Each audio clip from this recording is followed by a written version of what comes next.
Welcome, wrestling fans, to another WWE show review episode right here on Tim Reynolds Show. Please like and subscribe. And WWE Universe, we're going over Friday Night SmackDown from this past week as the undisputed WWE Champion Cody Rhodes gets us kicked off with the show as he heads out to the ring with a microphone to call out none other than the Bloodline. After the vicious beatdown in the past week as both Cody Rhodes and Randy Orton got the SmackDown laid out of them by the Bloodline, we seen that Cody Rhodes was forced to watch as the Bloodline put Randy Orton through a table and beat down Cody Rhodes himself at the end of last week's show. So we see Cody Rhodes calling out the Bloodline, vowing to get his revenge, vowing to get payback on this guy, on all these guys, before he's interrupted by none other than the former WWE Tag Team Champions, A-Town Down Under, Austin Theory, and Grayson Waller. Now, when these guys start talking, maybe some of you guys aren't really listening, like me. But when they started talking, they started pretty much blaming Cody Rhodes for their mishaps, for them getting jumped by the Bloodline the previous week, when Cody Rhodes pretty much said, well, if you ask me, it sounds like your own actions have gotten you in trouble with the Bloodline, have gotten you guys beat up,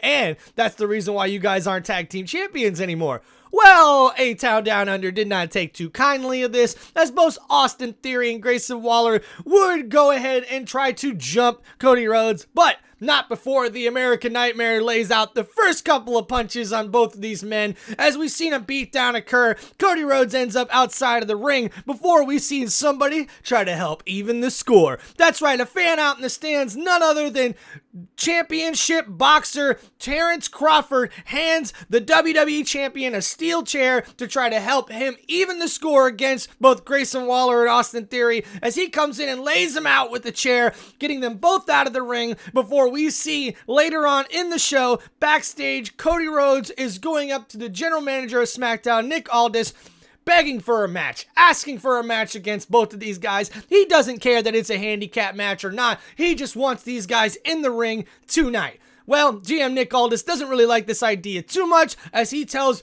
Cody Rhodes, you need to find yourself a tag team partner in order to face these guys tonight in the main event.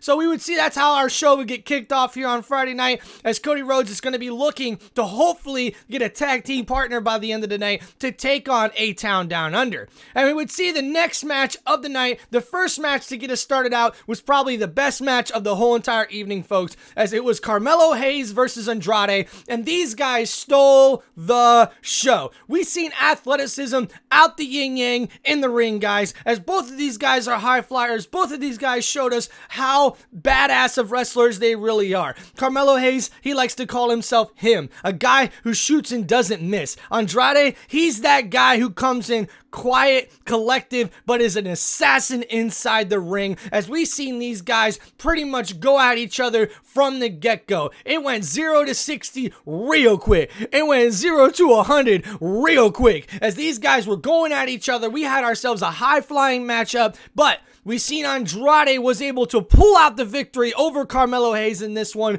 to probably cap the best matchup of the entire night real early on Friday Night SmackDown. And even though a show that wasn't really full of a whole lot of highlights, this match right here was a highlight, folks. Definitely one for the ages, as we've seen two wrestlers with amazing athleticism go ahead and one-on-one with this one. And I cannot wait to see what happens going further in this storyline. Now that Carmelo Hayes is lost, is he going to try to get the payback against Andrade next week on SmackDown? We'll have to wait and see. And then the next thing we've seen, guys, was the announcer for SmackDown, WWE's Corey Graves, was trying to do an interview with the number one contender for the WWE Women's Championship, Nia Jax, the Queen of the Ring, and also an interview with the WWE Champion, Bayley. So we've seen this interview go on the video screen, and before Corey Graves could even get out a question or two, Nia Jax interrupts him and takes over the whole interview. Of course, typical Nia Jax, right?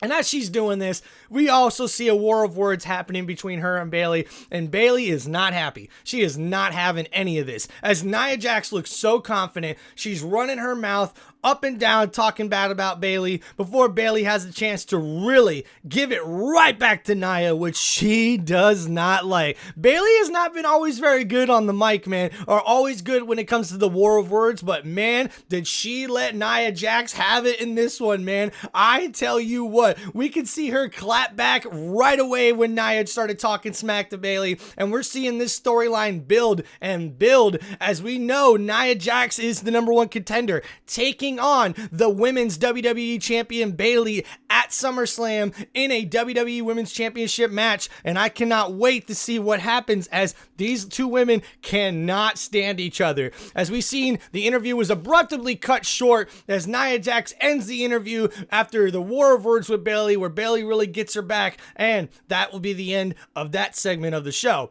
And we see next up, our next match of the night was none other than Bianca Belair taking on Chelsea Green. And we've seen a video clip from earlier in the show or earlier in the evening where both Bianca Belair and her partner Jade Cargill ran into Piper Niven and Chelsea Green in front of SmackDown General Manager's office, Nick Aldis's office. And they're there meeting as Chelsea Green is trying to talk to Nick just like she did the previous week, probably about what happened at Money in the Bank or whatever. And so Bianca Belair and Jade Cargill are there to try to talk about their rematch for the WWE Women's Championships, which they lost at Money in the Bank or a few weeks prior. So they're trying to get back into the championship picture, and Chelsea Green and Piper Niven are just sticking their nose in their business, or at least that's the way those girls see it. As Bianca Belair tells Chelsea Green, well, how about we go have a match out in the ring, and whoever wins is the one who gets to talk to GM Nick Aldis about what they need to talk about. And that would be our next matchup of the evening,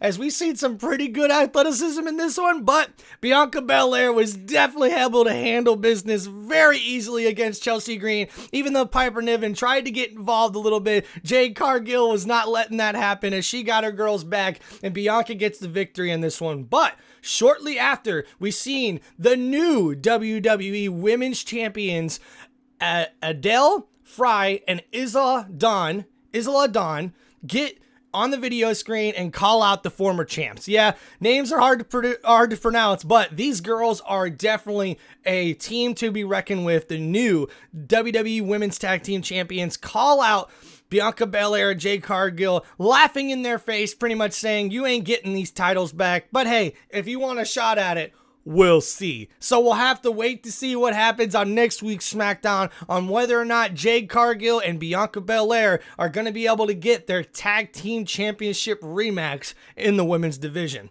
And we seen shortly up after this that on the show was the next big thing, the contract signing for the United States Championship match for SummerSlam. As we see the champion Logan Paul finally make an appearance on Friday Night SmackDown as he goes to the ring to join LA Knight and GM Nick Aldis, who has a pamphlet, who has a folder with the contract inside. Now, LA Knight had told us the previous week that he had already talked to GM Nick Aldis and had already got the signature of his, and also LA Knight, right, it is his own signature, just waiting for Logan Paul to show up, to sign the contract, to make the match official at SummerSlam, as it will now be Logan Paul, the champion, defending his United States Championship against the number one contender, L.A. Knight. Yeah! At SummerSlam as the contract officially gets signed on Friday Night SmackDown. But Logan Paul wasn't done there. After he signed the contract, we seen a war of words between him and L.A. Knight. And when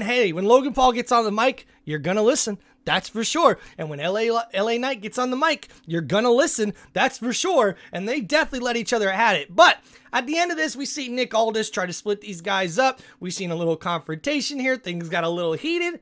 But I think these guys definitely should have gone at it a little bit more. This was a little bit, not so fire, not so likable, if you ask me. This was a little bit one of those moments where it was like, come on, LA, just hit him in the face a little bit, right? But we see eventually Logan Paul exits the ring after he gets the contract signed, and we'll have to wait to see what happens next week if Logan Paul will make another appearance and show LA Knight that he means business and that he ain't gonna be on his level whatsoever when it comes to the United States title. But LA Knight rebutted and is definitely looking to answer the call and show Logan Paul that it wasn't a fluke that he pinned him a few weeks back for the Money in the Bank ladder match qualifying matches. So he's trying to make sure he could pin him again 1, 2, 3 and become your new United States champion.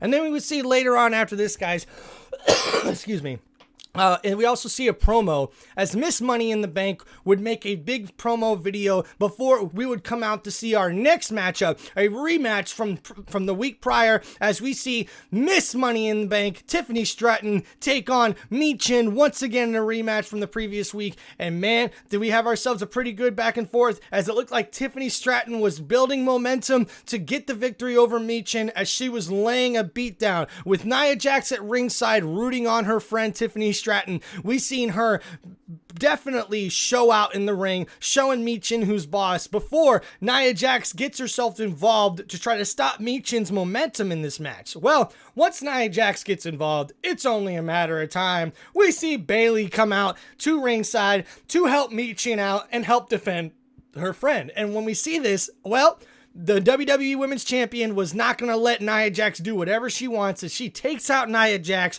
and distracts Tiffany Stratton long enough for the huge upset, as Michin was able to defeat the new Women's Money in the Bank, the Tiffany Stratton. It wasn't Tiffany time anymore, folks, because Michin gets the win over Tiffany Stratton in this one after the distraction by Bayley. And man, Tiffany Stratton was not happy about this one, folks. Not at all, as the new Miss Money in the Bank would definitely have to answer the call next week to see if she could help even the score a little bit with Michin, as it's now 1-1 with her and Michin facing each other the past 2 weeks. We would see shortly after this a video promo backstage where LA Knight is approached by none other than the leader of Legado del Fantasma, Santos Escobar. Now, we don't see Escobar very often these past few weeks, but he's definitely making a name for himself on Friday Night SmackDown, and of course, had a few words to say to Mr. LA Knight, as he mentioned this match where LA Knight had pinned Logan Paul for a Money in the Bank qualifying match a few weeks back. Well, Santos was in this match. It was a triple threat match, and he tells LA Knight, "You did not pin me. You did not beat me in that matchup, and we both know, Mr. Knight, that if I were to face you in the ring, that I would definitely, hands down, beat you without a doubt." And of course, LA Knight doesn't agree. LA Knight doesn't think so. So he proceeds to challenge Mr. Escobar to a match on Friday Night SmackDown. Of course, Mr. Escobar wants to go ahead and accept, so Santos does. And now, next week on Friday Night SmackDown, we have a really good matchup, as LA Knight will take on Santos Escobar one-on-one on Friday Night SmackDown next week. What a good promo on this one. But then we had another video promo come up, as we see Solo Sikoa sitting at the head of the table, surrounded by the new members of his new bloodline, and he makes a statement that echoes throughout the locker room for the rest of the evening, as he tells anybody who helps out the American Nightmare Cody Rhodes in his tag team match tonight will have to face the consequences of the bloodline. As if you team up with the American Nightmare, that means you are against the new tribal chief. That means you are against his family, and that means you are against the bloodline. And they vow, Solo vows to take out any person who teams up with Cody Rhodes and tries to help him in that tag team matchup. For Solo Sikoa announces it should be a handicap match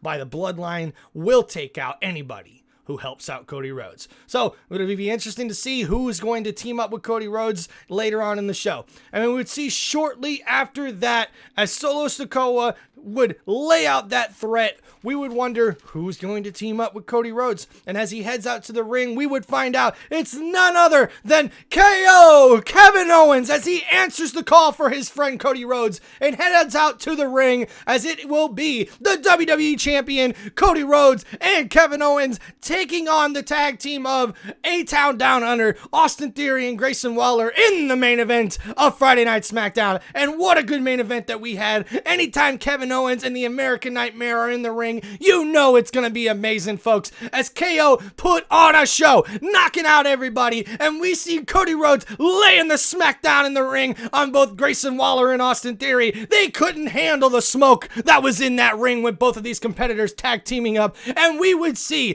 Kevin Owens and the American Nightmare Cody Rhodes get the victory in this one over Austin Theory and Grayson Waller. But of course, shortly after the match, we see the bloodline come into the fold as they begin to jump both Kevin Owens and Cody Rhodes. And we see a beatdown of epic proportions once again, as Solo Sikoa makes a name for himself by beating up these two primetime superstars, by taking out the WWE champion and another one of his friends, forcing Cody Rhodes to watch as they beat up Kevin Owens viciously, as the Samoan werewolf just laid out everybody like he's been doing every single week. The Bloodline picked up Cody Rhodes and power slammed him, power bombed him through a table, making a statement as both Kevin Owens and Cody Rhodes lay out on the ground. We see the ones raised by the new Bloodline, by the new tribal chief,